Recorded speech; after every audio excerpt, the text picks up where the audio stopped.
Good evening, Emma Ribalato with ABC News. South Australia's Independent Commissioner Against Corruption has launched an investigation into a number of MPs and their use of an accommodation allowance. The Commissioner, Bruce Landers, says he will make inquiries into all claims for the country member's accommodation allowance by any MP over the past 10 years. Documents relating to the claims remained secret until an ABC investigation into the eligibility of some MPs. The state government has also promised greater scrutiny of the allowance scheme. Reporter Patrick Martin joins us now. Patrick, what happened today? Emma, this story has been around for weeks, and today Commissioner Landers made the extraordinary move of confirming that he is indeed investigating a number of MPs and their claims around the country members' accommodation allowance. As you say, he'll also be looking at all claims spanning back over the last decade after an ABC investigation forced the Parliament into releasing that information. The statement was very interesting. He said he's making the statement because of not only the media interest, but also the public's interest that he has received. It is worth noting the state's Auditor General was going to look at this. However, Mr Landers has spoken to the Auditor General and there's been a decision made that the Auditor General will no longer look at this. However, they will continue to liaise around the best way to improve the rules going forward. As I mentioned, this story came about through an ABC investigation which raised questions about the allowance, who was claiming it and whether they were eligible to do so. And some MPs have already paid back many thousands of dollars. Amid an ongoing controversy, here's how today played out. Transport Minister Stefan Knoll under pressure and in no mood to detail his expenses. Today we've got a big agenda to get through and I've got nothing further to add from my press conference yesterday. He wasn't the only one under pressure.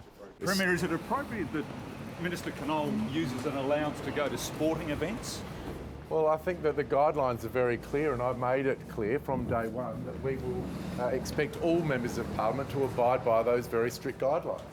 The opposition trawled Mr Knoll's records and social media, finding he'd claimed the accommodation allowance while celebrating his mother's 60th birthday earlier this year. You cannot be claiming $234 a night from the taxpayer to spend the night with mum and dad and then go and celebrate your mum's birthday at a cricket match. He did the same in 2016, claiming the allowance on a Sunday when he went to the soccer with Upper House President Terry Stevens. But the minister maintains that on both dates he was in Adelaide for work. What was he thinking?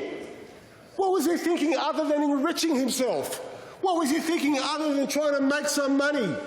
What was he thinking? What happened when the public found out? Mr Knoll maintains he's complied with the rules, but he's repaying $30,000 to put the issue beyond doubt. The Transport Minister, though, wasn't the only one facing questions. Primary Industries Minister Tim Whetstone incorrectly billed taxpayers almost $3,000 for 2 weeks in Adelaide, while he was actually in the United States on a study trip that cost the taxpayers $31,000. Mr Whetstone submitted the incorrect expense claim just 12 days after returning home. He's now corrected his records, apologised and repaid nearly $7,000. But it's not enough for the opposition. Thanks, Mr Speaker. My question is to the Premier.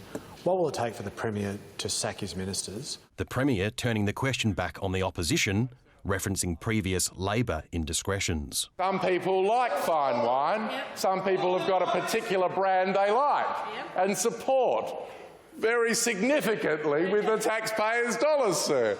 And I think the taxpayers need to understand this. They have a right to know. The opposition leader was ejected. You can leave for 25 minutes on 137. Labor trying to suspend standing orders to bring a no-confidence motion against both ministers, but didn't have the numbers. You can't defend a politician for claiming an allowance and staying with mum and dad. You can't defend a politician for claiming an allowance while you're in Texas, saying you're in Adelaide. I do not believe there has been deliberate dishonesty. I do not believe that this is a government which is trying to sweep these problems under the mat.